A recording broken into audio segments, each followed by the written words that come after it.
Hello friends, welcome to Arya academy. आज हम भारतीय संविधान पर चर्चा करेंगे। ये भारतीय संविधान का पहला लेक्चर होगा जहां हम भारतीय संविधान के कुछ मूलभूत टॉपिक पर चर्चा करेंगे जो आपको आगे आने वाले इस पूरे विषय को समझने में सहायता प्रदान करेगा। चलिए तो पहले जानते हैं कि भारतीय संविधान कोई अलग से कोई विषय नहीं होता है, बल्कि ये भारतीय राज्य व्यवस्था का एक हिस्सा होता है जहां हम भारतीय संविधान का अध्ययन करेंगे। तो भारतीय संविधान को और अच्छे ढंग से समझने के लिए पहले हम भारतीय राज्य व्यवस्था अथवा पॉलिटिकल साइंस जो हमारा जो बेसिक विषय है इस पर हम पहले चर्चा करते हैं। चलिए तो पहले देखते हैं हम भारतीय राज्य व्यवस्था। तो राज्य व्यवस्था जैसे आप देख सकते हैं यहाँ पर कि ये दो शब्दों से मिलकर बना है, राज्य और व्यवस्था। राज्य और व्यवस्था, भारतीय राज्य व्यवस्था दो शब्दों से मिलकर बना है, राज्य व्यवस्था, राज्य और व्यवस्था। जहां व्यवस्था का अर्थ आप भली भांति समझ सकते हैं, व्यवस्था का अर्थ होता है प्रबंध करना, वहीं राज्य का अर्थ, इस पर हम पर्याप्त चर्चा करेंगे। देखिए राज्य का अर्थ अगर हम देखें, राज्य के अर्थ को हम दो दृष्टिकोण से देख सकते हैं। पहला दृष्टिकोण होगा आपका संकुचित दृष्टिकोण, पहला आपका होगा संकुचित दृष्टिकोण और दूसरा होगा व्यापक या विस्तृत दृष्टिकोण। अगर हम पहले संकुचित दृष्टिकोण की बात करें तो यदि एक ऐसे व्यक्ति से पूछा जाए जिसे पॉलिटिकल साइंस, राजनीतिक शास्त्र का ज्ञान न हो, तो उस व्यक्ति से अगर पूछा जाए कि आप राज्य से क्या समझते हैं, तो वो व्यक्ति तुरंत यही कहेगा कि राज्य का अर्थ होता है प्रांत। प्रांत अर्थात जैसे हमारा छत्तीसगढ़ है, झारखंड, उड़ीसा, बिहार, उत्तर प्रदेश, ये सभी क्या है आपके प्रांत हैं, राज्य हैं। तो संकुचित दृष्टिकोण में हम प्रांतों से राज्य का अर्थ निकालते हैं। तो संकुचित दृष्टिकोण में राज्य का अर्थ क्या हो जाएगा, प्रांत। तो ये व्यक्ति भी गलत नहीं कह रहा है, लेकिन अगर हम राजनीति विज्ञान की भाषा में देखें तो यहाँ पर राज्य का अर्थ जो होता है वो होता है देश अथवा राष्ट्र से, देश अथवा राष्ट्र से। तो आप यहाँ राज्य का अर्थ देख सकते हैं। यहाँ राज्य का अर्थ हमने दो रूपों में देखा, एक संकुचित रूप में दृष्टिकोण में और दूसरा किसमें हमने व्यापक दृष्टिकोण में। संकुचित दृष्टिकोण में जहां राज्य का अर्थ क्या कह रहे हैं, प्रांत अथवा प्रोविंस, तो वहीं व्यापक दृष्टिकोण में इसे हम देश अथवा राज्य से इसका देश अथवा राज्य हम इसे कहते हैं। अब देखिए आप जब भी संविधान में आप जब एक्ट वगैरह पढ़ेंगे तो वहां आपको अक्सर ये लिखा हुआ दिखेगा कि राज्य का यह कर्तव्य होगा, राज्य आपको ये अधिकार प्रदान करेगा।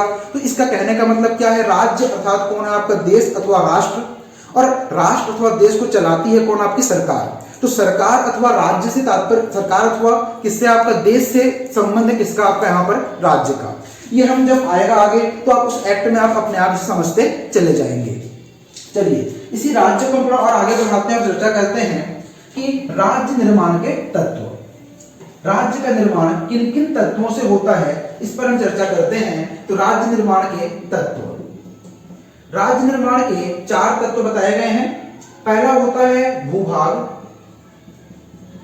दूसरा होता है जन समुदाय, जनसंख्या, तीसरा सरकार, गवर्नमेंट, और चौथा होता है संप्रभुता, सॉवरेनिटी,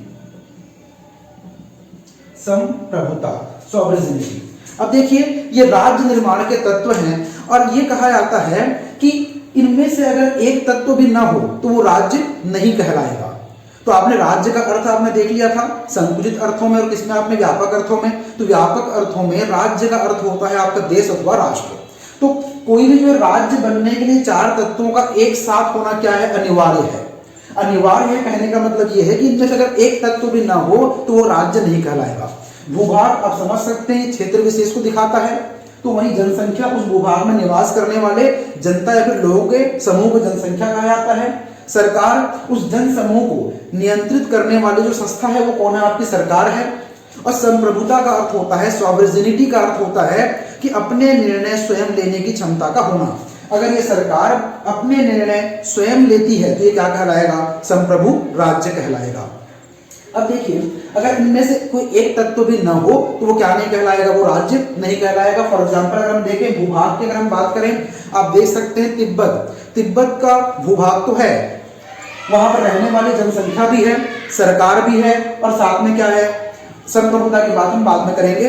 पर देखिए तिब्बत में क्या भूभाग तो है, वहां पर जन समुदाय भी रहता है, सरकार अर्थात वहां पर लामा गवर्नमेंट बनती है, दलाई लामा की सरकार वहां पर बनती है, लेकिन तब भी हम तिब्बत को यहाँ पर राज्य नहीं कह रहे हैं। क्यों नहीं कह रहे हैं? देखिए वहां पर क्योंकि जो भूभाग है उस भूभाग पर चीन अपना अधिकार क्या करता है? सिद्ध करता है।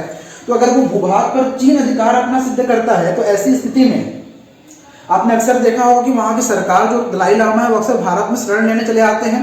तो इसका मतलब क्या है? चीन वहां की राजनीतिक व्यवस्था में भी क्या करता है? दखलंदाजी करता है, जिससे वहां की सरकार अपने हिसाब से निर्णय नहीं ले पाती, अर्थात क्या नहीं है? वो संप्रभु नहीं है।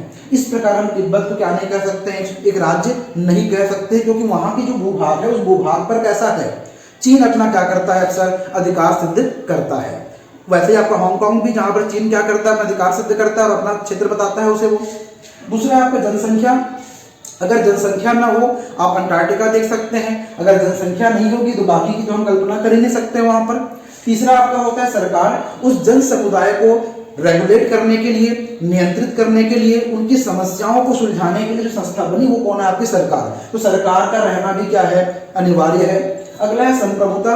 इसका एग्जाम्पल आप देख सकते हैं 1947 के पहले जब भारत आजाद नहीं हुआ था, ब्रिटेन का आपका गुलाम था, तो उस स्थिति में भारत में भूभाग भी था, जनसंख्या भी थी और सरकारें भी बनती थी चुनाव के माध्यम से। लेकिन ये इन सरकारों पर दबाव था किसका? ब्रिटिश गवर्नमेंट का। वो अपने निर्णय स्वयं नहीं ले पाती थी, इसलिए उस समय भारत क्या था? ब्रिटेन का उपनिवेश था, ना कि क्या था? भारत एक कोई देश अथवा राज्य था।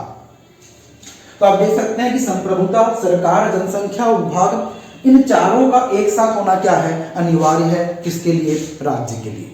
तो राज्य निर्माण के तत्व कितने बताए गए हैं? तो वो 4 बताए गए हैं।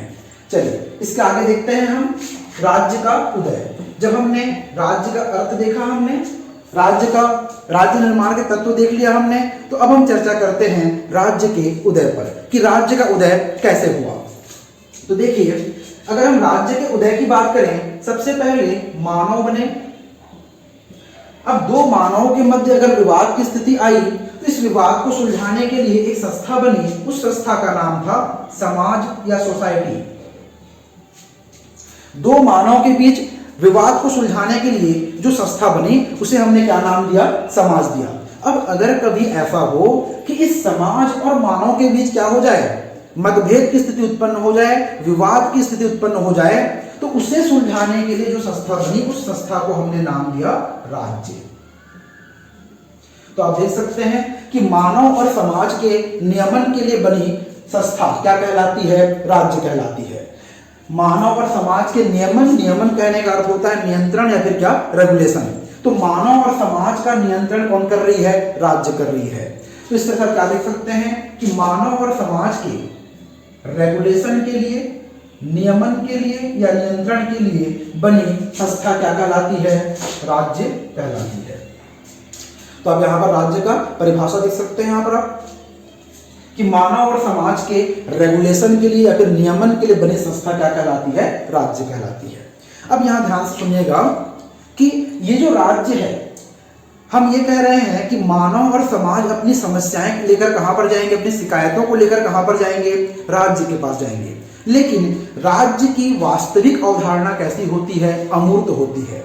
अमूर्त कहने का मतलब होता है कि न तो राज्य बोल सकता है, न राज्य सुन सकता है। तो अगर राज्य बोल नहीं सकता है, सुन नहीं सकता है, तो आप अपनी समस्याएं किसके पास लेकर जाएंगे? तो इसलिए क्या कहा गया है कि राज्य की जो वास्तविक अवधारणा होती है वो क्या होती है? अमूर्त होती है। तो ऐसी स्थिति में ये मानव और समाज की समस्याओं को कैसे सुनेगा? उनका नियमन कैसे करेगा? तो यहां पर एक और विचार आया तो कहा गया कि राज्य की वास्तविक अवधारणा तो अमूर्त होती है, लेकिन राज्य की जो मूर्त अवधारणा है वो किस रूप में सामने आती है? वो सरकार के रूप में सामने आती है। तो राज्य की जो मूर्त अवधारणा है, जो राज्य का जो मूर्त रूप है, वो क्या है? आपका सरकार। तो आपको जब भी कोई समस्या होती है तो आप किसके पास जाते हैं? आप सरकार के पास जाते हैं, क्योंकि सरकार ही क्या है? उस राज्य का मूर्त रूप है जो आपको सामने दिखाई देता है।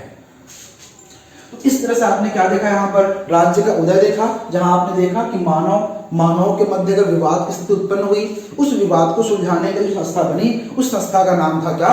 समाज। अब समाज और मानव के मध्य अगर कभी विवाद की स्थिति उत्पन्न हो जाए, उस विवाद को सुलझाने की जो संस्था बनी, उस संस्था का नाम था क्या? राज्य।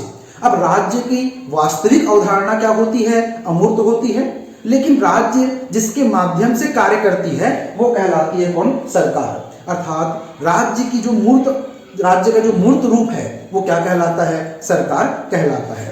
और यही सरकार का कार्य क्या होता है? शासन करना। इस सरकार का कार्य क्या होता है? शासन करना।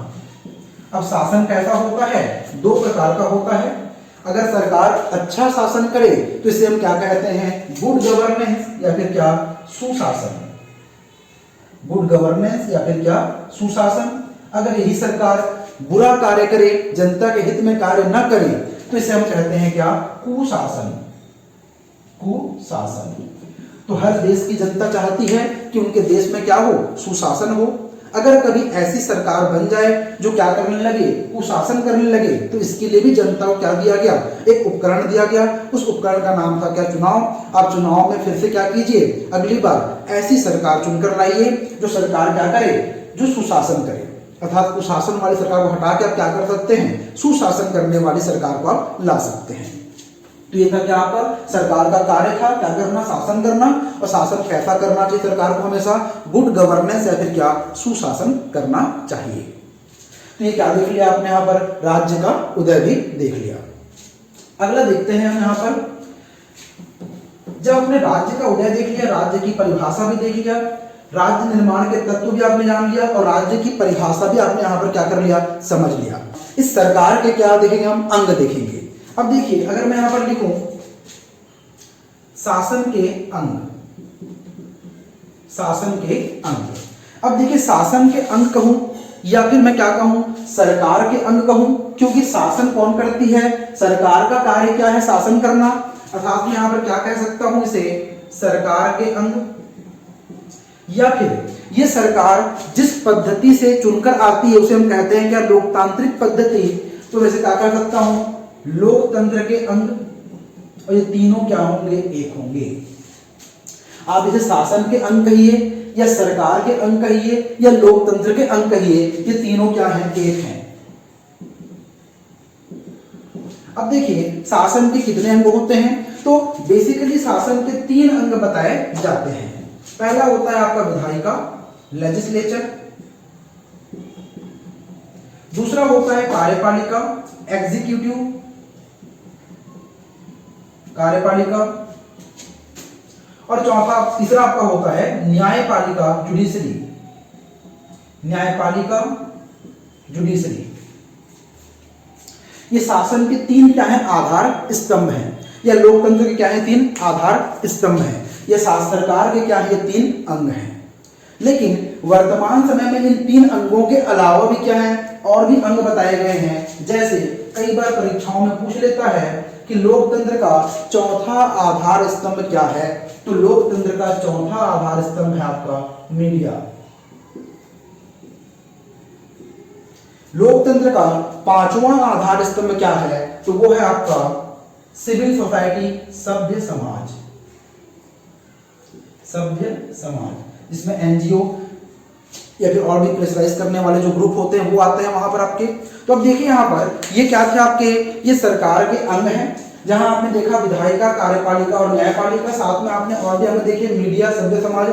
इसके अलावा और भी होता है जैसे राष्ट्रीय और अंतर्राष्ट्रीय संस्थाएं और एजेंसियां, ये भी क्या है? सरकार के ही अंग कहलाते हैं। लेकिन हमको बेसिकली चर्चा करनी है किस पर? सरकार के 3 अंगों पर, विधायिका, कार्यपालिका और न्यायपालिका पर। अब देखिए, विधायिका का कार्य होता है क्या? कानून का निर्माण करना। तो वहीं कार्यपालिका कार्य होता है क्या? उस बने हुए कानून को लागू कराना।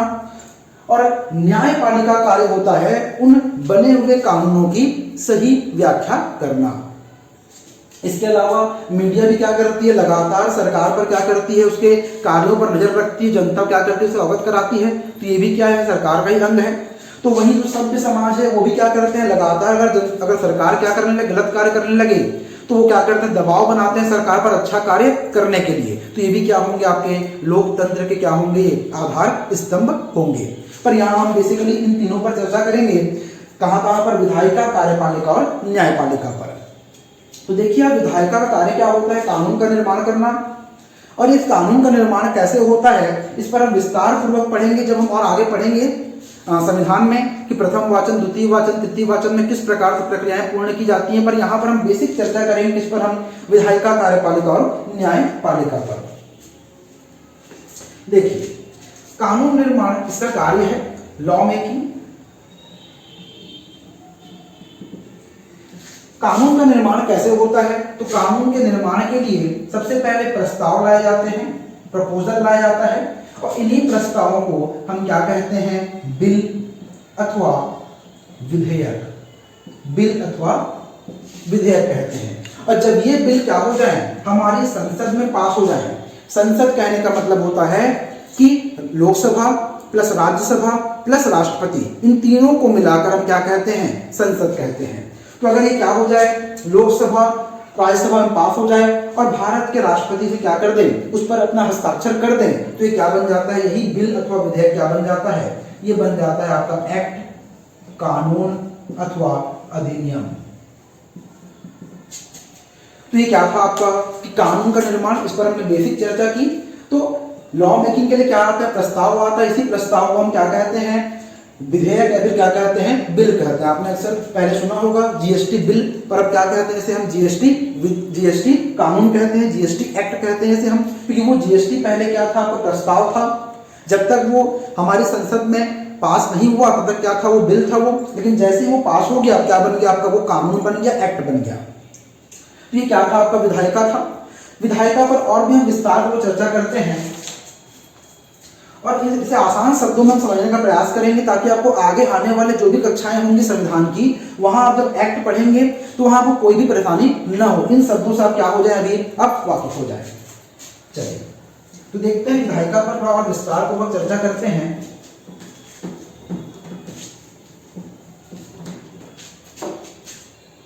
तो पहला आपका आता है विधायिका के प्रकार। विधायिका जो होती है वो दो प्रकार की होती है, एक होता है आपका यूनिकैमरल और एक होता है आपका बाइकैमरल। यूनिकैमरल मतलब एक सदनीय विधायिका, एक सदनीय विधायिका, और बाइकैमरल का मतलब होता है द्विसदनीय विधायिका, द्विसदनीय विधायिका। अब देखिए, एक सदनीय और द्विसदनीय विधायिका कहने का मतलब क्या है।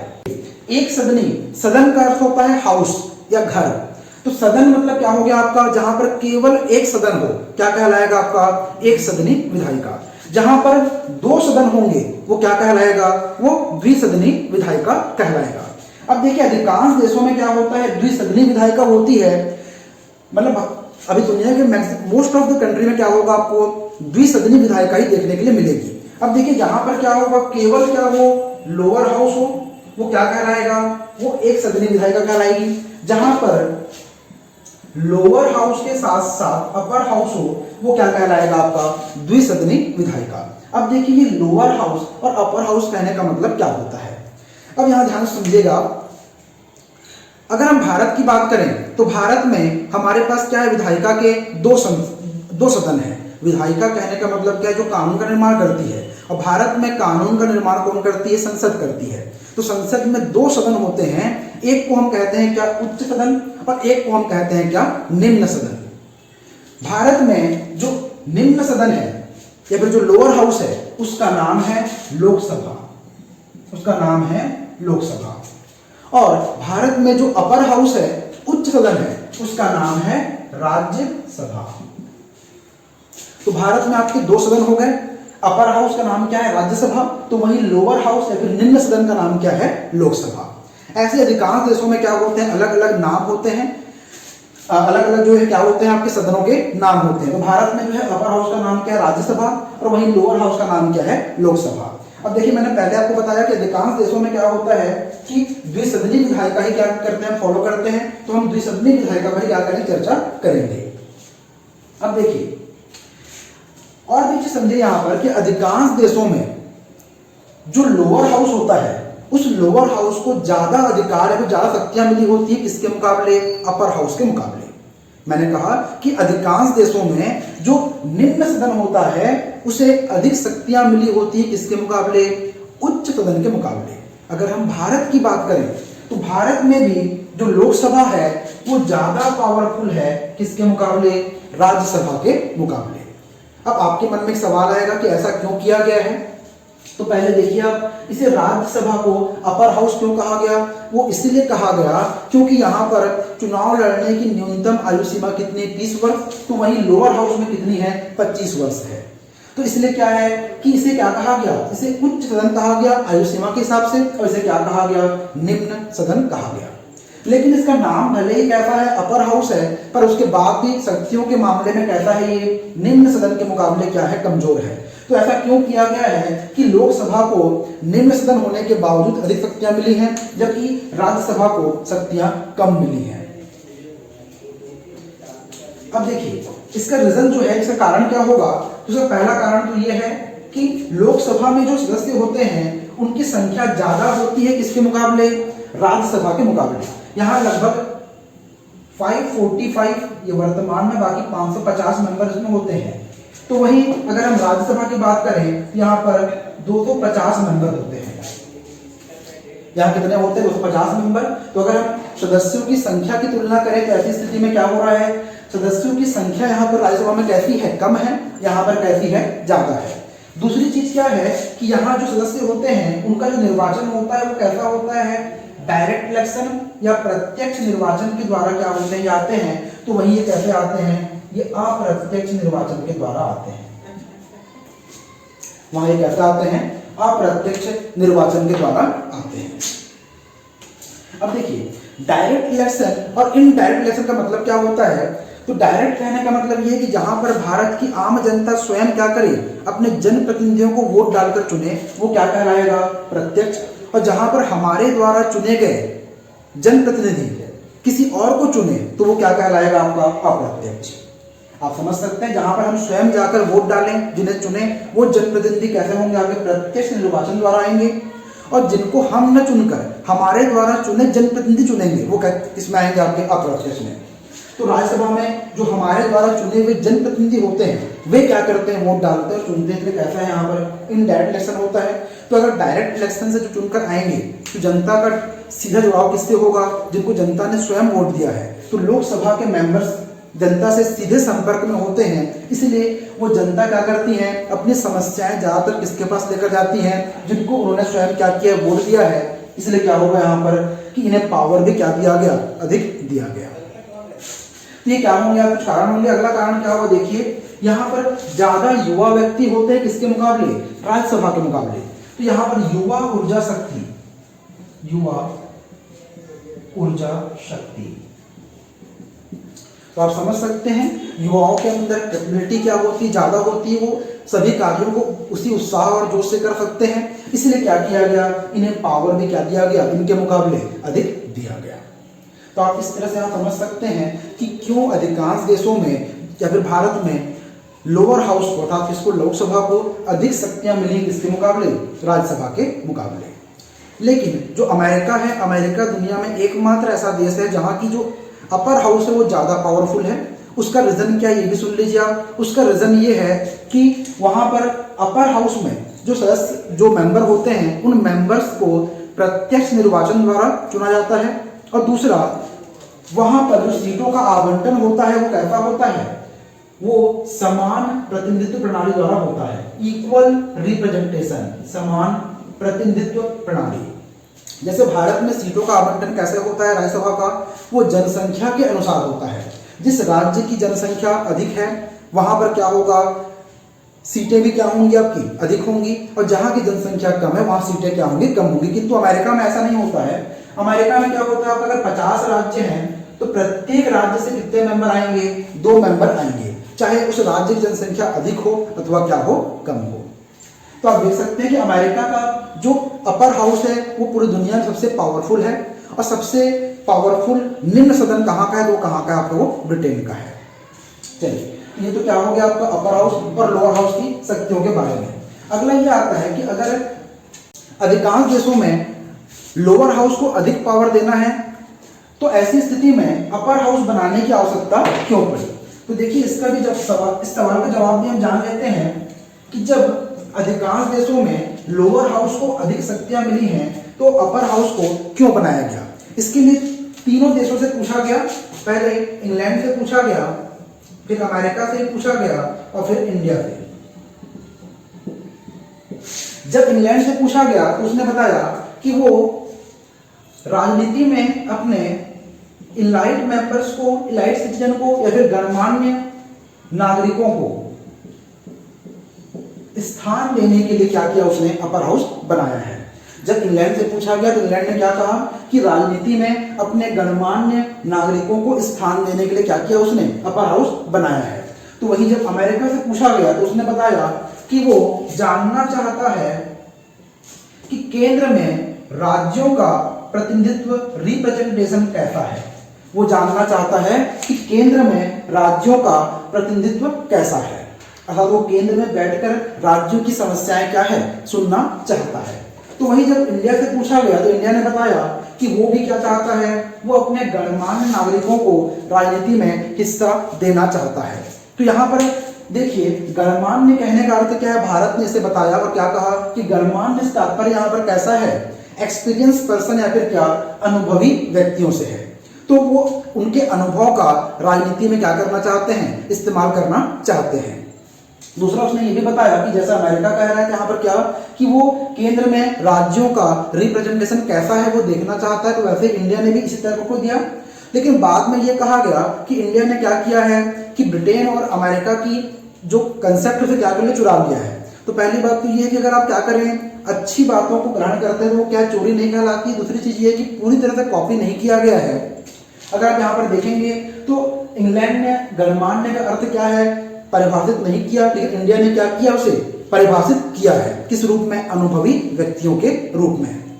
दूसरी चीज, अमेरिका में कैसा है आपका, इक्वल रिप्रेजेंटेशन है, जबकि भारत में कैसा है आपका, भारत में प्रोपोर्शनल रिप्रेजेंटेशन है। जनसंख्या के आधार पर कैसा है, सीटों का आवंटन होता है और साथ ही 12 मेंबर्स क्या होते हैं भारत में राज्यसभा में, मनोनीत भी होते हैं।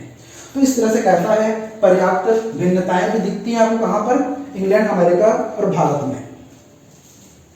चलिए, ये तो क्या हो गया आपका कि अपर हाउस बनाने की आवश्यकता क्यों महसूस की गई, इसे हमने जान लिया। अगला देखते हैं यहाँ पर हम आगे, विधायिका में इतना ही सफिशिएंट है आपका जानने के लिए। अगला आपका होगा कार्यपालिका। अब देखिए, कार्यपालिका के प्रकार से चर्चा करते हैं। कार्यपालिका कार्य होता है कि आपका विधायिका द्वारा बनाए गए कानूनों को लागू करवाना।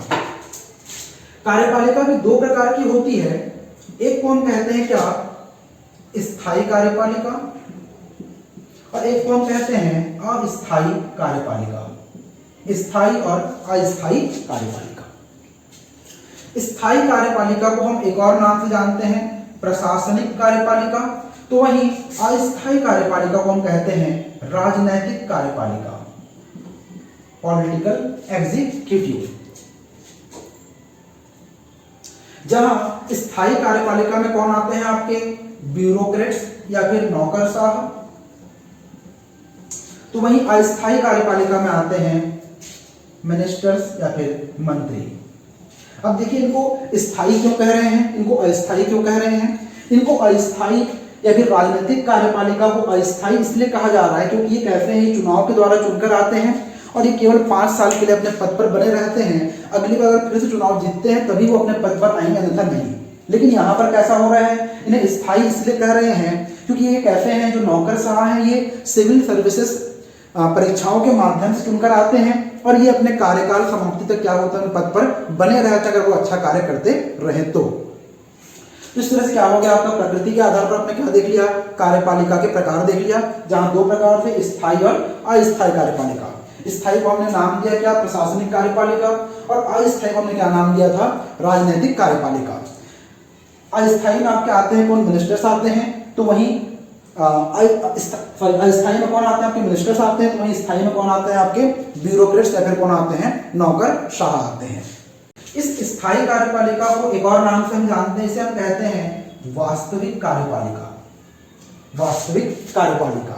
तो वहीं अस्थायी कार्यपालिका को हम कहते हैं क्या, आदेशात्मक कार्यपालिका। आदेशात्मक कार्यपालिका, क्योंकि जो मिनिस्टर्स होते हैं वो क्या करते हैं, वो कानूनों को लागू कराने का आदेश देते हैं किसे, ब्यूरोक्रेट्स को, कि आप अपने क्षेत्रों में क्या कीजिए, उस कानून को लागू करवाइए। इस तरह से आदेशात्मक कार्यपालिका और वास्तविक कार्यपालिका, ये भी आपने क्या कर लिया, समझ लिया।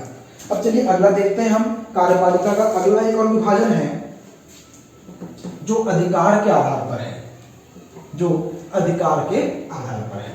तो अधिकार के आधार पर कार्यपालिका को 3 भागों में बांटा जाता है। पहला होता है एकल कार्यपालिका, दूसरा होता है दोहरी कार्यपालिका और तीसरा होता है बहुल कार्यपालिका, मल्टीपल एग्जीक्यूटिव। बहुल कार्यपालिका, मल्टीपल एग्जीक्यूटिव। देखिए एकल कार्यपालिका मतलब क्या है, हमने कहा कि अधिकार के आधार पर कार्यपालिका का विभाजन। तो अधिकार कहने का मतलब क्या है कि कार्यपालिका संबंधी अधिकार उस देश में किस प्रमुख को मिला हुआ है। प्रमुख कहने का मतलब क्या, राष्ट्रपति को, केवल राष्ट्रपति को मिला हुआ है या केवल प्रधानमंत्री को मिला हुआ है कि राष्ट्रपति और प्रधानमंत्री दोनों को मिला हुआ है। देखिए एकल कार्यपालिका का मतलब क्या होगा, यहाँ पर इसके एग्जाम्पल क्या होंगे आपके, अमेरिका, श्रीलंका, इंग्लैंड, इंडिया। अगर हम अमेरिका और श्रीलंका की बात करें तो यहाँ पर कार्यपालिका संबंधी सभी अधिकार किसे प्राप्त है, वहां के प्रेसिडेंट को, राष्ट्रपति को। तो अगर हम इंग्लैंड और इंडिया की बात करें तो वहां पर कार्यपालिका संबंधी पूरे अधिकार किसे प्राप्त हैं, वो प्राप्त हैं प्रधानमंत्री को। अब एक सवाल आपके मन में आएगा कि हम तो पढ़ते हैं क्या आर्टिकल्स में कि कार्यपालिका संबंधी सभी शक्तियां किसमें निहित होंगी, भारत के राष्ट्रपति में निहित होंगी। तो देखिए भारत के राष्ट्रपति में निहित होंगी, आर्टिकल में जरूर कहा गया है, लेकिन जो वास्तविक रूप से उन शक्तियों का जो प्रयोग करता है वो कौन है, वो भारत का प्रधानमंत्री है। इसलिए हमने क्या कहा कि भारत में एकल कार्यपालिका है, जो किस पर है, जो प्रधानमंत्री क्या करता है, भले ही उन कार्यपालिका संबंधी शक्तियों का प्रावधान प्रधानमंत्री से जुड़ा हुआ नहीं है, लेकिन वो क्या करता है, वो पूरी तरह से उन शक्तियों का भरपूर क्या करता है, उपयोग करता है, ना कि कौन, राष्ट्रपति करता है। तो राष्ट्रपति को भारत में नाम मात्र कार्यपालिका कहा जाता है, जबकि प्रधानमंत्री को हम क्या कहते हैं, वास्तविक कार्यपालिका कहते हैं, क्योंकि वो क्या करती है, उन कार्यपालिका संबंधी शक्तियों का पूरी तरह से क्या करता है, वो वास्तविक रूप से क्या करता है, वो प्रयोग करता है। तो इस तरह से क्या हो गया, जहां पर क्या होगा, केवल एक प्रमुख को कार्यपालिका संबंधी अधिकार प्राप्त होंगे तो वो क्या कहलाएगा, आपका एकल कार्यपालिका कहलाएगा। अगला देखिए आप दोहरी कार्यपालिका। इसका उदाहरण है कौन, आपका फ्रांस। इसका उदाहरण है कौन, फ्रांस। दोहरी कार्यपालिका नाम से स्पष्ट है, जहां पर राष्ट्रपति और प्रधानमंत्री इन दोनों में कार्यपालिका संबंधी शक्तियां बराबर रूप से बटी हों, वो क्या कहलाएगी, आपकी दोहरी कार्यपालिका कहलाएगी। तो उसका एग्जाम्पल कौन है, आपका फ्रांस, जहां पर राष्ट्रपति और वहां के प्रधानमंत्री दोनों को कार्यपालिका संबंधी अधिकार क्या है, समान रूप से दिए गए हैं। अगला देखिए बहुल कार्यपालिका। इसका एग्जाम्पल है कौन, स्विट्जरलैंड। स्विट्जरलैंड। यहां बहुल कार्यपालिका कहने का मतलब क्या है, मल्टीपल एग्जीक्यूटिव। मतलब क्या है कि यहाँ पर बहुत सारे प्रमुखों को क्या होता है, कार्यपालिका संबंधी अधिकार बांटे जाते हैं। जैसे से एक एग्जाम्पल समझते हैं हम कि यहाँ पर कुल 7 प्रमुखों में क्या करते हैं, ये समान रूप से क्या करते हैं, कार्यपालिका से जुड़े जितने भी अधिकार हैं उन्हें क्या करते हैं, ये बांटते हैं। जैसे मान लीजिए भारत में क्या होता है कि कोई कृषि विभाग है, उस विभाग का प्रमुख होगा, कोई अगर श्रम विभाग है उस विभाग का प्रमुख होगा। तो ये क्या करते हैं कि कृषि विभाग मतलब कि कृषि विभाग के लिए जो भी कानून बनेगा उस कानून से जुड़े, कानून को लागू कराने के लिए जितने भी शक्तियां होंगी वो शक्तियां किसे मिलेंगी, उस विभाग के प्रमुख को मिल जाएंगी। तो इस तरह से क्या होता है कि 7 लोगों में क्या है, 7 प्रमुखों में क्या करते हैं, ये समान रूप शक्तियों क्या करते हैं, ये बांट देते हैं। तो आप देख सकते हैं कि जो छोटे देश होते हैं उन जगहों में क्या है, ज्यादा कारगर सिद्ध होता है कौन सी प्रणाली, ये बहुल कार्यपालिका वाली प्रणाली। लेकिन जो बड़े देश हैं उन देशों के लिए कैसा है, एकल कार्यपालिका ही क्या होता है, सटीक होता है। तो आपने यहाँ पर क्या देख लिया, कार्यपालिका का एक और विभाजन अधिकार के आधार पर, जहां आपने एकल, दोहरी और बहुल के बारे में जाना। तो भारत में कैसी आपकी एकल कार्यपालिका है, जहां पर प्रधानमंत्री में वास्तविक रूप से क्या है, कार्यपालिका संबंधी शक्तियां क्या है, उसे प्रदान की गई हैं। चलिए अब अगला एक और विभाजन देखते हैं जो ज्यादा इंपॉर्टेंट है, वो है आपका संसदीय बनाम अध्यक्षात्मक कार्यपालिका, पार्लियामेंट्री संसदीय कार्यपालिका, और एक होता है प्रेसिडेंशियल या फिर क्या, अध्यक्षात्मक कार्यपालिका, अध्यक्षात्मक कार्यपालिका। अब ये क्या होता है, भारत और इंग्लैंड भारत और इंग्लैंड, ये किसके एग्जाम्पल हैं? संसदीय कार्यपालिका के एग्जाम्पल। तो वहीं अमेरिका में अध्यक्षात्मक कार्यपालिका चलाई जाती है। अब देखिए इसका मतलब क्या होता है और इसके लाभ और हानियां क्या हैं, और भारत में क्यों संसदीय कार्यपालिका को अपनाया गया, प्रेसिडेंशियल क्यों नहीं अपनाया गया, इस पर हम भी चर्चा करने वाले हैं। तो अगर हम बात करें संसदीय कार्यपालिका की, तो संसदीय कार्यपालिका कहने का मतलब क्या है कि भारत में क्या होता है, देखिए कि ये आपकी एग्जीक्यूटिव है और यही क्या है आपका लेजिस्लेचर, अर्थात ये कार्यपालिका है और ये क्या है आपका विधायिका। तो कहने का मतलब क्या हो रहा है कि जो विधायिका के ही सदस्य हैं वो क्या है भारत में, कार्यपालिका के भी क्या है सदस्य हैं। और इसे और ध्यान समझिएगा कि भारत में क्या होता है कि हमने अभी पढ़ा था हमने कि जो अस्थायी कार्यपालिका होती है उसे हम क्या कहते हैं, उसे हम राजनीतिक कार्यपालिका कहते हैं, जिसमें हम किसको रखते हैं, मिनिस्टर्स को रखते हैं, और उसे हम आदेशात्मक कार्यपालिका के नाम से भी जानते हैं। उनका कार्य क्या होता है, आदेश देना। तो देखिए क्या होता है, जब कानून निर्माण किया जाता है तो उस समय क्या होता है कि उस समय जो मिनिस्टर्स बैठते हैं संसद में, वही मिनिस्टर आगे चलकर क्या करते हैं, कार्यपालिका का भी क्या बन जाते हैं, वो हिस्सा बन जाते हैं और अपने क्षेत्र में क्या करते हैं, वो कार्यपालिका संबंधी कार्य करवाते हैं वहां। क्लियर है? तो देखिए यहाँ पर क्या हो रहा है कि कार्यपालिका और विधायिका में हम क्या नहीं कर पा रहे हैं, विभेद नहीं कर पा रहे हैं। आप यहाँ देख सकते हैं कि कार्यपालिका के ही मेंबर क्या है, विधायिका में आ जा रहे हैं, या विधायिका के ही मेंबर क्या है, कार्यपालिका में हैं। तो इस तरह से यहाँ पर क्या हो रहा है कि एक यहाँ पर अगर कभी भी कानून क्या है, जो लागू कराने वाले लोग हैं उन्हें वो कानून बना भी रहे हैं, अर्थात उन्हें कानून का ज्ञान है, अर्थात उन्हें क्या है, जो बना हुआ कानून है उन्हें पता है कि ये कानून उन्होंने बनाया है, तो उन्होंने जनता की भलाई के लिए कानून बनाया होगा। इसलिए यहाँ पर क्या होता है कि या अकाउंटेबिलिटी थोड़ी क्या होती है, फॉलो होती है। तो कहने का मतलब क्या है कि यहाँ पर जो कार्यपालिका होती है वो विधायिका के प्रति क्या होती है, जवाबदेह होती है। जो कार्यपालिका होती है वो अकाउंटेबल होती है किसके प्रति, विधायिका के प्रति, मतलब अपने सभी कार्यों के लिए क्या करना पड़ेगा, उसे विधायिका को जवाब देना पड़ेगा। तो विधायिका भी क्या करती है, ये जनता के प्रति क्या होते हैं, ये अकाउंटेबल होते हैं, मतलब अपने सभी कार्यों के लिए क्या करते हैं, वो जनता के सामने भी क्या करते हैं, जवाब देते हैं। अगर जनता इनसे सवाल पूछे तो उसे उसका जवाब क्या करना पड़ता है, देना पड़ता है। लेकिन अगर हम यहाँ पर देखें तो यहाँ पर क्या होता है, अगर ये क्या है आपका विधायिका है तो ये टोटली सेपरेट होता है किससे, ये कार्यपालिका से। तो यहाँ पर क्या है, कानून केवल और केवल कौन बनाएंगे, आपकी विधायिका के मेंबर ही बनाएंगे, और ये विधायिका के मेंबर कार्यपालिका में नहीं जाएंगे, बल्कि कार्यपालिका के जो मेंबर होंगे वो क्या होते हैं, वो स्वतंत्र होते हैं। तो ऐसी स्थिति में क्या हो जाएगा आपका, यहाँ अकाउंटेबिलिटी थोड़ी क्या है, यहाँ पर लागू नहीं होती है। अगर कार्यपालिका कानून को लागू करवाने में असमर्थ होती है या फिर जनता उस कानून को पसंद नहीं करती है, तो ऐसी स्थिति में कानून में ही कैसी कुछ खराबियां हैं तो उसकी जवाबदारी कौन लेगा, आपका विधायिका लेगी। तो यहाँ पर कैसा है, जो अकाउंटेबिलिटी थोड़ी है वो कैसी है, वो फॉलो नहीं होती है। लेकिन कहाँ पर आपका अगर संसदीय कार्यपालिका है तो वहां पर क्या होगा, जवाबदेहिता का सिद्धांत क्या होगा, लागू होगा, क्योंकि जिन लोगों ने लागू करवाया है उन्हीं लोगों ने ही क्या बनाया है, कानून को बनाया है। तो ऐसी स्थिति में अगर लागू नहीं करवा पाते हैं तो गलती किनकी हो जाएगी, उन्हीं की होगी। अब देखिए इसके लाभ और हानियां क्या हैं कि भारत में क्या होता है कि इस प्रकार जो संसदीय कार्यपालिका है इसका एक नुकसान ये होता है कि यहाँ पर क्या है कि अक्सर अकाउंटेबिलिटी यहाँ पर फॉलो हो रही है, जवाबदेहिता का सिद्धांत फॉलो हो रहा है। अगर वो जवाब नहीं दे पाते हैं तो सरकार यहाँ पर क्या हो जाती है, गिर जाती है।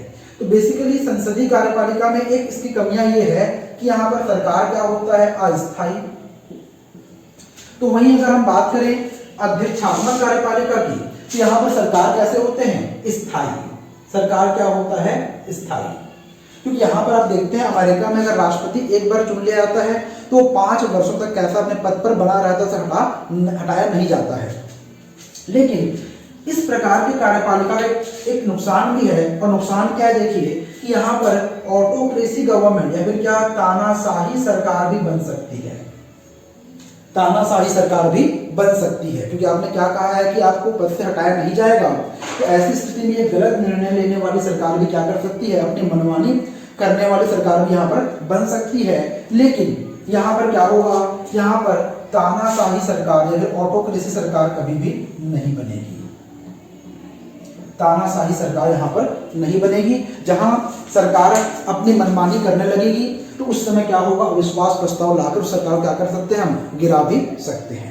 तो इसमें क्या हो गया आपका, संसदीय और अध्यक्षात्मक की कमियां और उसके फायदे हमने यहाँ पर देख लिए।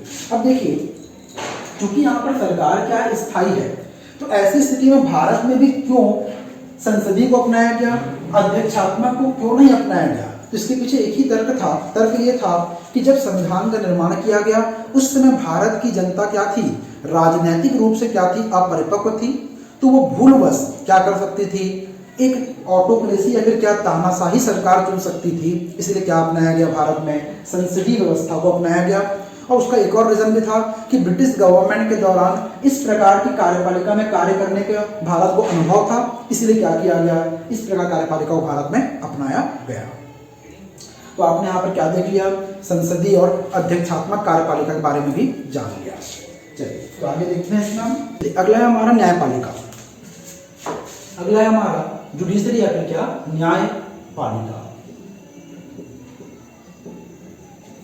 जुडिशरी या फिर क्या, न्यायपालिका। तो देखिए, न्यायपालिका कार्य क्या होता है, कानूनों की व्याख्या करना, यह आप समझ सकते हैं। इसका कार्य होता है बने हुए कानूनों की व्याख्या करना, हमारे फंडामेंटल राइट्स या फिर मूल अधिकारों की रक्षा करना। अब देखिए, न्यायपालिका जिस सिद्धांत पर कार्य करती है उस सिद्धांत का नाम क्या है? तो न्यायपालिका रूल ऑफ लॉ के सिद्धांत पर कार्य करती है। रूल ऑफ लॉ, विधि का शासन। न्यायपालिका जिस सिद्धांत पर कार्य करती है उसका नाम है क्या, रूल ऑफ लॉ या विधि का शासन। रूल ऑफ लॉ को दिया था ब्रिटिश विद्वान डायसी ने। इनकी किताब का नाम था introduction of constitution. Rule of law का सिद्धांत किसने दिया था, ब्रिटिश विद्वान डायसी ने। ब्रिटिश विद्वान डायसी ने, और इनकी किताब का नाम था क्या, इंट्रोडक्शन ऑफ कॉन्स्टिट्यूशन। अब देखिए इसमें कि विधि का शासन या फिर रूल ऑफ लॉ क्या होता है। तो विधि का शासन अथवा रूल ऑफ लॉ में दो बातें बताई गई। पहला तो था आपका क्या, law is supreme. Law is supreme, कानून सर्वोच्च है। और दूसरा था law is equal for all. Law is equal for all. तो रूल ऑफ लॉ में दो बातें क्या क्या, law is supreme and law is equal for all. अब देखिए, कानून सर्वोच्च है और कानून सभी के लिए क्या है, समान है। अब इन दोनों कथनों में देखिए कि लॉ इज सुप्रीम कहने का मतलब क्या है, कानून सर्वोच्च है, कानून से ऊपर कोई भी नहीं है। तो पहला कथन किसको दिखाता है, कहीं ना कहीं नकारात्मकता को दिखाता है, क्योंकि कह रहा है क्या कि कानून से ऊपर कोई नहीं है। अगर मैं कहूं कि इस क्लास में मुझसे जानकार कोई नहीं है, तो कोई नहीं है कहने का मतलब किसको दिखा रहा है, ये कथन दिखाता है नेगेटिविटी को, नकारात्मकता को। तो वहीं law is equal for all, कानून सभी के लिए समान। इस कक्षा में सभी विद्यार्थी क्या है, समान रूप है।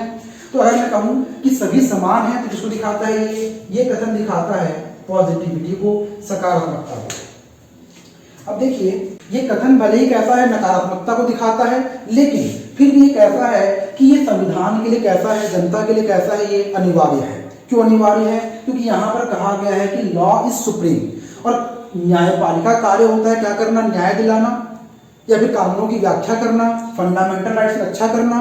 तो देखिए, कानून सर्वोच्च है, तो जो कानून बनाया गया है उस कानून के ऊपर आप नहीं जा सकते हैं, उस कानून को आप क्या नहीं कर सकते हैं, तोड़ नहीं सकते हैं। अगर कहा गया है कि हत्या, चोरी, लूट करना कैसा है, ये कानून के विरुद्ध है, ये अपराध कहलाता है, तो ऐसी स्थिति में आप ये कार्य करते हैं तो क्या होगा, आपने कानून का उल्लंघन किया, तो न्यायपालिका क्या करेगी, आपको इसके तहत दंडित करेगी।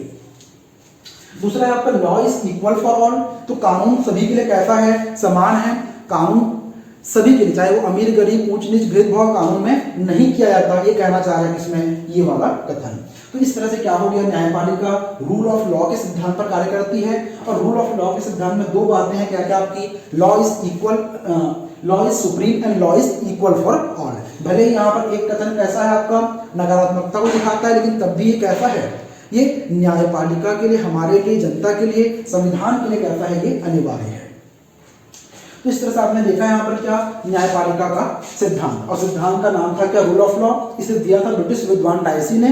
उनकी किताब का नाम था इंट्रोडक्शन ऑफ कॉन्स्टिट्यूशन। अगला देखिए न्यायपालिका के प्रकार। न्यायपालिका दो प्रकार की होती है। पहला आपका होता है एकल न्यायपालिका, सिंगल जुडिशरी, और दूसरा होता है दोहरी न्यायपालिका, ड्वेल जुडिशरी।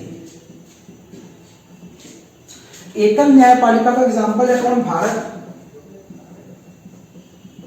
तो वही दोहरी न्यायपालिका का बेस्ट एग्जांपल है कौन? अमेरिका। अब देखिए एकल न्यायपालिका मतलब क्या होता है कि भारत में अगर हम न्यायपालिका की संरचना देखें तो सबसे नीचे में आपको होता है लोअर कोर्ट, जिसे हम कहते हैं क्या? सब ऑर्डिनेट कोर्ट या अधीनस्थ न्यायालय। अधीनस्थ न्यायालय के ऊपर राज्यों में क्या होता है आपका? High court. उसके बाद पूरे भारत के लिए होता है सुप्रीम कोर्ट। तो अधीनस्थ न्यायालय, उच्च न्यायालय, और फिर क्या होता है आपका? Supreme court. तो कहने का मतलब क्या है कि अधीनस्थ न्यायालय मतलब जिसमें कौन आते हैं? आपके जिला और सत्र न्यायालय, मुंसिफ न्यायालय, व्यवहार न्यायालय, सभी किसमें आते हैं? आपके ये अधीनस्थ या फिर क्या लोअर कोर्ट में आते हैं। उसके ऊपर राज्यों में क्या होता है? आपका हाई कोर्ट होता है, और उसके बाद क्या होता है? आपका सुप्रीम कोर्ट होता है। तो पूरे भारत के लिए कैसा है? सुप्रीम कोर्ट का निर्णय क्या होगा? आपका अंतिम निर्णय होगा। तो वहीं अगर अमेरिका की बात करें, जिस प्रकार पूरे भारत के लिए एक सुप्रीम कोर्ट है और एक ही क्या है? न्यायपालिका की संरचना बन रही है, तो वैसे अमेरिका में क्या होता है कि राज्यों के लिए और किसके लिए? केंद्र के लिए, स्टेट के लिए एंड सेंट्रल के लिए, दोनों के लिए अलग अलग क्या होता है? इस प्रकार की संरचना बनती है। तो आप यहाँ पर देख सकते हैं कि राज्यों में भी क्या होगा? लोअर कोर्ट, हाई कोर्ट, और एक क्या होगा? Supreme court. उसी प्रकार केंद्र के लिए भी क्या होगा? एक लोअर कोर्ट, हाई कोर्ट, और क्या होगा? Supreme court. तो आप यहाँ पर देख सकते हैं कि दो संरचना बन रही है, राज्यों के लिए एक संरचना न्यायपालिका की, और एक किसके लिए बन रही है? केंद्र के लिए। तो यहाँ पर दो दो सुप्रीम कोर्ट हैं। जैसे हमारे यहाँ क्या होता है, अगर आपको लोअर कोर्ट में केस हुआ तो उसके बाद आपको अगर आपको पसंद नहीं आया इसका निर्णय, तो आप कहाँ अप्लाई करते हैं? हाई कोर्ट में। अगर हाई कोर्ट में आपको निर्णय पसंद नहीं आया तो आप कहाँ अप्लाई करते हैं? सुप्रीम कोर्ट में। लेकिन सुप्रीम कोर्ट का जो निर्णय होता है वो क्या होता है? अंतिम होता है, आपको ये मानना ही पड़ता है। क्योंकि यहाँ पर कैसा है, देखिए यहाँ भी वही प्रक्रिया चलेगी। अगर यहाँ पर क्या हो जाए कि दोनों सुप्रीम कोर्ट के मध्य क्या हो जाए? विवाद हो जाए, केंद्र और राज्य के सुप्रीम कोर्ट के मध्य क्या हो जाए? विवाद हो जाए, तो इसके विवाद के समाधान के लिए एक और व्यवस्था किया गया। और इसका निर्णय कौन करता है? इसका निर्णय करता है फेडरल कोर्ट या फिर कौन? संघीय न्यायालय। फेडरल कोर्ट या फिर कौन? संघीय न्यायालय। तो आप यहाँ पर देख सकते हैं कि दो स्ट्रक्चर बन रहा है, केंद्र के लिए संरचना और एक राज्य के लिए क्या बन रहा है? अलग संरचना बन रहा है। इसलिए क्या कहा गया? दोहरी न्यायपालिका। किंतु भारत में कैसा है? केंद्र और राज्य मतलब पूरे भारत के लिए क्या है? एक ही न्याय क्या है? संरचना है। इसलिए भारत में कैसा है? आपका ये एकल न्यायपालिका है। तो आपने न्यायपालिका के प्रकार भी देख लिया। अगला देखते हैं हम न्याय प्रणाली। अगला होगा हमारा टॉपिक क्या? न्याय प्रणाली। देखिए जुडिशियल सिस्टम, न्याय प्रणाली। न्याय प्रणाली जो होता है ये दो प्रकार का होता है। एक होता है प्रोसीजर एस्टैब्लिश बाय लॉ या विधि द्वारा स्थापित प्रक्रिया, विधि द्वारा स्थापित प्रक्रिया, और दूसरा आपका होता है ड्यू प्रोसेस ऑफ लॉ या फिर विधि की सम्यक प्रक्रिया, विधि की सम्यक प्रक्रिया, ड्यू प्रोसेस ऑफ लॉ। अब देखिए दोनों क्या होता है। न्याय प्रणाली, हम न्याय के लिए कौन सा सिस्टम यूज करते हैं, ये क्या कहलाता है? आपका न्याय प्रणाली कहलाता है। तो पूरी दुनिया में दो न्याय प्रणालियां विकसित हैं। एक है आपका विधि द्वारा स्थापित प्रक्रिया और एक है आपका विधि की सम्यक प्रक्रिया, प्रोसीजर एस्टैब्लिश बाय लॉ, और एक होता है क्या? Due process of law. अब देखिए इसका अर्थ क्या होता है कि विधि द्वारा स्थापित प्रक्रिया, नाम से स्पष्ट है आपका कि विधि द्वारा स्थापित कहने का मतलब क्या हो जाएगा? इसका मतलब ये होगा कि विधि द्वारा स्थापित, तो विधि का निर्माण कौन करती है? वो करती है हमारी विधायिका। तो कानून वही होगा जो कौन बनाए? जो विधायिका बनाए। यहां कहने का मतलब क्या होगा? कानून वही होगा जो कौन बनाए? जो विधायिका बनाए। और इसी कानून के, इसी विधायिका द्वारा बनाए गए कानून के अनुरूप किसे? न्यायपालिका को भी क्या करना होगा? न्याय करना होगा। तो अब देखिए यहाँ पर हम ये कह रहे हैं कि कानून वही होगा जो कौन बनाए, जो विधायिका बनाए, और उसी विधायिका द्वारा बनाए गए कानूनों के अनुरूप ही क्या करना होगा, न्याय करना होगा, कैसे, न्यायपालिका को। तो ऐसी स्थिति में अगर कभी विधायिका क्या करने लगे, फंडामेंटल राइट्स को नुकसान पहुंचाने वाला कोई कानून बनाए, तब भी न्यायपालिका क्या नहीं कर सकती है, उसे रोक नहीं सकती। क्यों? क्योंकि आपके देश में क्या चल रहा है, विधि द्वारा स्थापित प्रक्रिया के तहत क्या है, आपका न्याय प्रणाली चल रही है। तो यहाँ पर क्या होता है, जो न्यायपालिका होती है वो विधायिका से तो आपकी कार्यपालिका से तो आपकी रक्षा कर लेती है, किंतु किससे नहीं कर पाती है, विधायिका से आपकी रक्षा नहीं कर पाती। कार्यपालिका से कर लेती है, क्यों? अगर वो कानून को लागू नहीं करा पाते हैं तो ऐसी स्थिति में उन्हें आदेश दे सकती है, उन पर कार्रवाई का आदेश दे सकती है कौन, न्यायपालिका। लेकिन विधायिका अगर गलत कानून बनाए तब भी क्या नहीं कर सकती है, वो विधायिका के अपोजिट नहीं जा सकती है। लेकिन अगर हम इसकी बात करें, विधि की सम्यक प्रक्रिया की बात करें, तो यहाँ पर देखिए, यहाँ पर क्या होता है कि यहाँ मानना यह है कि कानून जो होता है क्या होता है, वो प्राकृतिक होता है, नेचुरल होता है। कानून कैसा होता है आपका, प्राकृतिक या फिर क्या होता है, नेचुरल। न्यायपालिका उचित और अनुचित को ध्यान में रखते हुए क्या करेगी, न्याय करेगी। कानून प्राकृतिक कहने का मतलब क्या बोल रहे हैं, कानून विधायिका बनाए वो कानून पर नहीं, बल्कि कैसा है, विधायिका तो कानून बनाएगा ही, लेकिन उसके अलावा वह न्यायपालिका अपना भी क्या करेगा, स्वविवेक द्वारा क्या करेगा, न्याय करेगा। मतलब वो देखेगा कि उचित अनुचित को देखते हुए क्या करेगा, अगर न्याय करेंगे तो वो क्या कहलाएगा, आपका विधि की सम्यक प्रक्रिया। तो ऐसी स्थिति में क्या है, न्याय का भी क्या होता है, विस्तार होता है। ऐसी स्थिति क्या होता है, न्याय का भी क्या होता है, यहाँ पर विस्तार होता है। तो विस्तृत न्याय हमको देखने के लिए मिलता है। साथ ही हमको यहाँ पर नेचुरल जस्टिस या फिर क्या, प्राकृतिक न्याय की अवधारणा देखने को मिलती है। प्राकृतिक न्याय की अवधारणा भी देखने के लिए मिलती है। अब देखिए, तो विधि की सम्यक प्रक्रिया कहने का मतलब क्या है कि इसके यहाँ पर क्या हो रहा है कि न्यायपालिका का कार्य होता है क्या करना, कि कानून की व्याख्या करना, साथ ही क्या करना, फंडामेंटल राइट्स की रक्षा करना, जो हमारे मूल अधिकार हैं उन मूल अधिकारों क्या करना, रक्षा करना। तो यहाँ पर क्या कर रहा है, वो विधायिका से इनकी रक्षा करने में क्या असमर्थ है, लेकिन किससे कर ले रहा है, वो कार्यपालिका से कर ले रहा है। लेकिन जिस देश में क्या होगा, विधि की सम्यक प्रक्रिया चलेगी, वहां पर क्या होगा, वो विधायिका और कार्यपालिका दोनों से क्या कर सकता है, वो रक्षा कर सकता है। अब देखिए यहाँ पर एक शब्द आया, एक अवधारणा आपकी आई, प्राकृतिक न्याय की अवधारणा। तो इसे भी संक्षेप में देख लेते हैं कि प्राकृतिक न्याय या फिर क्या, नेचुरल जस्टिस क्या होता है। तो देखिए, नेचुरल जस्टिस कहने का मतलब क्या है, तो देखिए न्याय करने वाला कौन है, आपका जज या फिर कौन, न्यायकर्ता। न्यायकर्ता, न्यायकर्ता के अंदर दो खूबियां होनी चाहिए। पहला तो क्या आपका ट्रांसपेरेंसी या फिर क्या, पारदर्शिता, और दूसरा है ऑब्जेक्टिविस्ट या फिर क्या, वस्तुनिष्ठता। ऑब्जेक्टिविस्ट या फिर क्या, वस्तुनिष्ठता।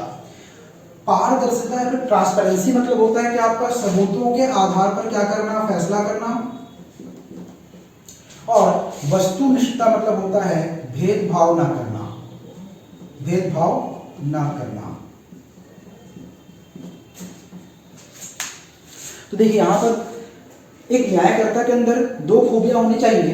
पहला तो क्या आपका कि ट्रांसपेरेंसी होना चाहिए, और दूसरा क्या होना चाहिए, वस्तुनिष्ठता होना चाहिए। अर्थात सबूतों के आधार पर क्या करना चाहिए, भेदभाव किए बिना क्या करना चाहिए, फैसला सुनाना चाहिए। इसके अलावा और भी चीजें आती हैं, जैसे कि जो भी अभियुक्त होगा उसे अपना पक्ष रखने का मौका मिलना चाहिए। दूसरा क्या होगा, अगर दो पक्ष आमने सामने हैं न्याय के लिए तो दोनों पक्षों को ध्यान से सुनना चाहिए। जब भी न्यायकर्ता अगर क्या बताए, निर्णय को बताए, तो निर्णय का क्या करना पड़ेगा, कारण भी बताना पड़ेगा।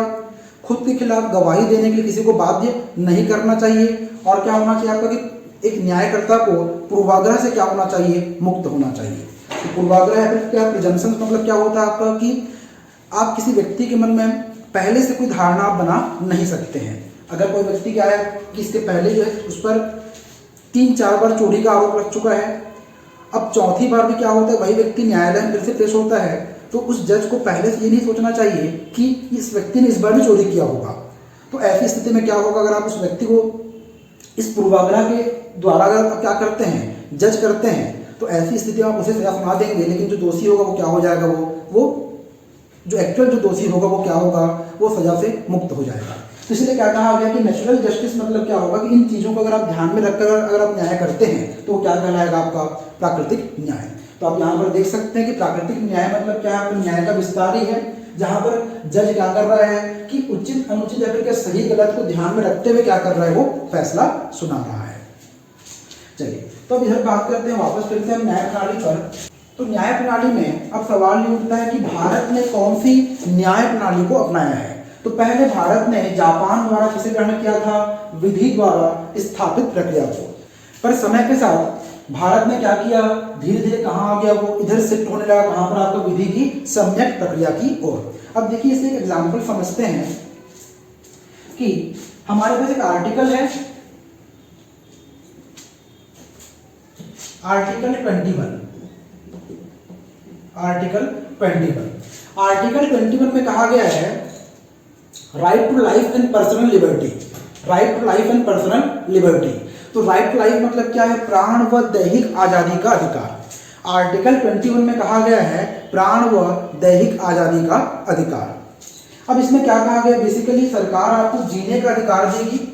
इस आर्टिकल में यही इसका मूल उद्देश्य है क्या, कि सरकार आपको जीवन का अधिकार है, फिर क्या, जीने का अधिकार प्रदान करेगी।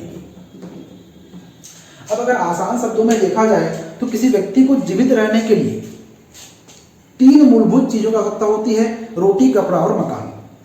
अगर सरकार ये 3 मूलभूत चीजें दे दे, रोटी, कपड़ा और मकान, तो ऐसी स्थिति में क्या हो जाएगा, वो व्यक्ति जीवित रह सकता है। लेकिन एक केस आया 1971 में, एक केस आया आर्टिकल 21 के लिए केस आया 1971 में। इस केस का नाम था Maneka Gandhi versus union of India का केस। अब देखिए, अब इसे ध्यान समझिएगा कि आर्टिकल 21 में कहा गया right to life and personal liberty, प्राण व दैहिक स्वतंत्रता का अधिकार, अर्थात जीने का अधिकार। तो किसी भी व्यक्ति को जीने के लिए 3 चीजें चाहिए, रोटी, कपड़ा और मकान।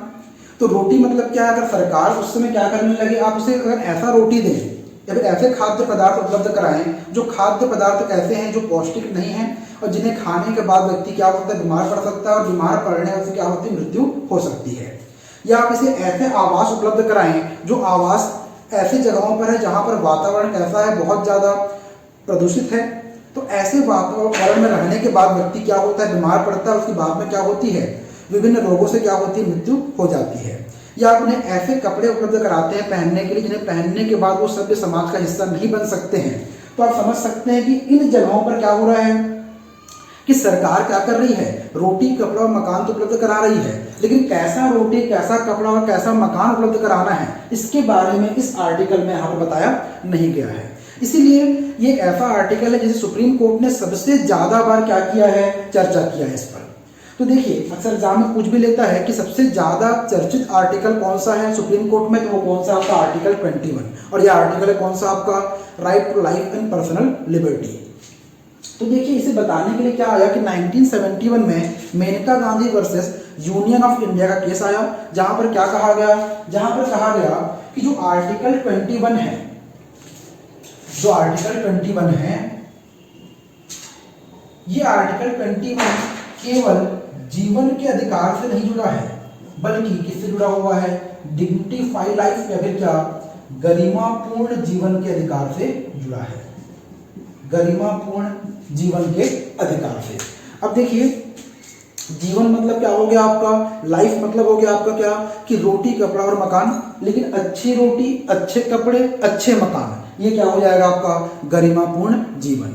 तो इसलिए क्या कहा गया कि आर्टिकल 21 1971 के पहले क्या था आपका, इस प्रकार से था कि सरकार क्या कर रही है, रोटी, कपड़ा, मकान उपलब्ध करा रही है, लेकिन किस प्रकार का करवाना है ये इस आर्टिकल में नहीं था। लेकिन जब से क्या हुआ कि 1971 में ये केस आया, इस केस के बाद से क्या कहा गया कि गरिमापूर्ण जीवन प्रत्येक नागरिक को भारत के जीने का अधिकार है। अगर सरकार क्या करती है, उन्हें जीवन का अधिकार देती है, तो अच्छी रोटी, अच्छे कपड़े और अच्छे मकान क्या कराने पड़ेंगे, उपलब्ध कराने पड़ेंगे, ताकि वो भी क्या कर सभ्य समाज का हिस्सा बन सके।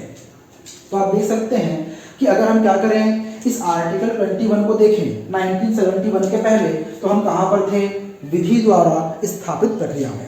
तो अगर आप केवल जीवन की बात करते हैं तो वो क्या हो जाएगा आपका प्रोसीजर एस्टेब्लिश बाय लॉ। लेकिन अगर आप कहां चले जाते हैं डिग्निटीफाइड लाइफ या फिर क्या गरिमापूर्ण जीवन में चले जाते हैं, गरिमापूर्ण जीवन में, तो ये क्या कहलाएगा आपका, ये कहलाएगा विधि की सम्यक प्रक्रिया। तो भारत भी समय के साथ साथ कहता है वो विधि द्वारा स्थापित प्रक्रिया से कहां शिफ्ट होते जा रहा है, वो विधि की सम्यक प्रक्रिया की ओर क्या होते जा रहा है, शिफ्ट होते जा रहा है। तो गरिमापूर्ण जीवन कहने का मतलब क्या है, शिक्षा, स्वास्थ्य, पोषण, पर्यावरण, हर चीजें, इसमें बहुत सारी चीजें आती हैं। जब हम पढ़ेंगे आर्टिकल 21 संविधान में तब इस पर और भी हम पर्याप्त रूप से चर्चा करेंगे। चलिए, तो आज आपने देख लिया क्या क्या, विधायिका, कार्यपालिका और न्यायपालिका देख लिया आपने। अगली क्लास में हम देखेंगे क्या कि PIL या फिर क्या पब्लिक इंटरेस्ट लिटिगेशन क्या होता है, और साथ ही हम देखेंगे क्या न्यायिक सक्रियतावाद क्या होता है। और इसके आगे हम फिर क्या करेंगे, हमारे जो एक्ट हैं, या फिर इसके पहले एक और हम टॉपिक देखेंगे। जो टॉपिक क्या होगा हमारा, भारत में संविधान निर्माण का इतिहास। इस पर भी हम क्या करेंगे, विस्तार पूर्वक चर्चा करेंगे। आज की वीडियो में बस इतना ही, मिलेंगे अगले वीडियो में। धन्यवाद।